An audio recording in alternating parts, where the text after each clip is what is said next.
Buat kamu yang ingin tahu, pernahkah kita berhenti sebentar dan bertanya, kenapa dari sekian banyak hewan di dunia, Santa Claus justru naik rusa?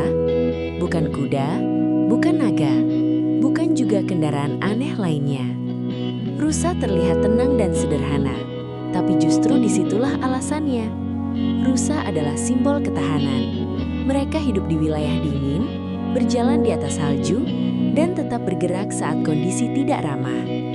Dalam cerita Santa, rusa bukan sekedar penarik kereta.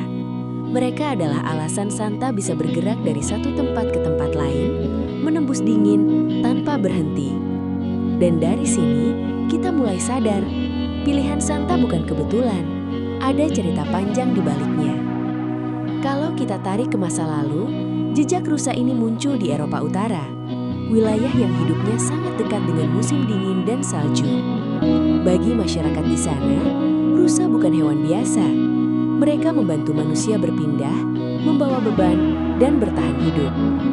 Lalu ada mitologi Nordik tentang Odin, dewa yang terbang di langit musim dingin dengan kuda berkaki 8. Banyak sejarawan percaya, gambaran ini perlahan berubah seiring waktu. Dari sosok dewa menjadi Santa, dari kuda mitologi menjadi rusa. Cerita ini semakin kuat pada tahun 1823 lewat puisi berjudul A Visit from Saint Nicholas. Untuk pertama kalinya, Santa digambarkan naik kereta yang ditarik 8 ekor rusa, lengkap dengan nama mereka. Sejak saat itu, Santa dan rusa menjadi satu gambaran yang terus hidup sampai sekarang. Dan sekarang, mari kita berhenti sejenak. Karena ternyata, cerita Santa dan rusa bukan hanya dongeng anak-anak. Santa tidak memilih yang paling kuat atau paling menakutkan.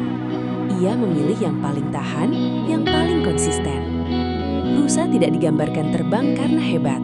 Mereka terbang karena setia menjalankan perannya.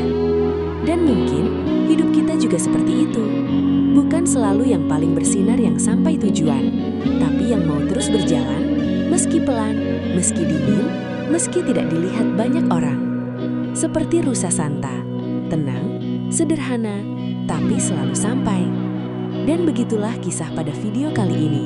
Sampai jumpa di video berikutnya, karena ada makna di balik sebuah cerita.